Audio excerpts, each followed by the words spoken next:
ஓவியர் யாங். நெடுங்காலத்திற்கு முன் சீனாவில் யாங் என்ற சிறுவன் இருந்தான். அவன் தன் மாமாவிடம் வளர்ந்து வந்தான். மாமா ஒரு சிறந்த ஓவியர். ஓவியம் வரையும் போது யாங் அவர் அருகிலேயே மணிக்கணக்காக உட்கார்ந்திருப்பான். அவர் வரைவதை உன்னிப்பாக கவனிப்பான். ஓவியத்தில் அவனுக்கு ஆர்வம் இருப்பதை மாமா உணர்ந்தார். அவனையும் ஓவியம் வரைய ஊக்குவித்தார். அவன் வரையும் படங்களை அடிக்கடி வாங்கி பார்த்தார். ஒரு நாள், உன் ஓவியங்கள் மிக அழகாக இருக்கின்றன. என்னை விட சிறப்பாக வரைகிறாய். ஊரில் எல்லோரையும் அழைத்து காண்பிக்கலாம் என்றார் மாமா. நண்பர்கள் வந்தனர். படங்களை ரசித்து பார்த்தனர். யாங்கிடம், இந்த படங்கள் உண்மையான உருவங்கள் போல் உள்ளன.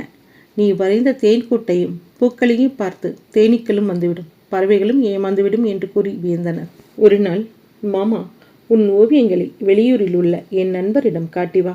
இதோ அவர் முகவரி என்றார். யாங் தன் மாமாவை விட்டு போக மனமில்லாமல் கிளம்பினான். வழியில் யாங் ஒரு காட்டை கடக்க நேர்ந்தது. காட்டில் இருந்த மரம், செடி, கொடிகள், பறவைகள் எல்லாமே அவன் மனதை கவர்ந்தன. அங்கங்கே நின்று அவன் ஓவியம் வரைந்தான். மரங்களின் மேல் இருந்த சிறு சிறு வீடுகளில் பல நாள்கள் தங்கினான். அங்கிருந்து பார்த்தபடி ஏராளமான படங்களை வரைந்து மகிழ்ந்தான். ஒரு நாள் அவன் ஒரு பன்றியை பார்த்தான். அதை வரைந்து வண்ணம் தீட்டினான். அப்போது திடீரென ஒரு அலறல். எதிரே ஒருவன் புலி புலி என்று தலை தெறிக்க ஓடி வந்தான். என்ன செய்யலாம்? யாங்குக்கு சட்டென்று ஒரு யோசனை தோன்றியது.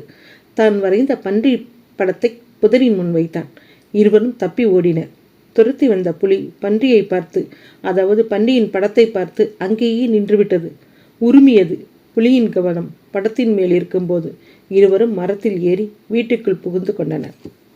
இவ்வாறாக யாங் தன் வரையும் திறமையால் புலியிடமிருந்து தப்பித்தான்.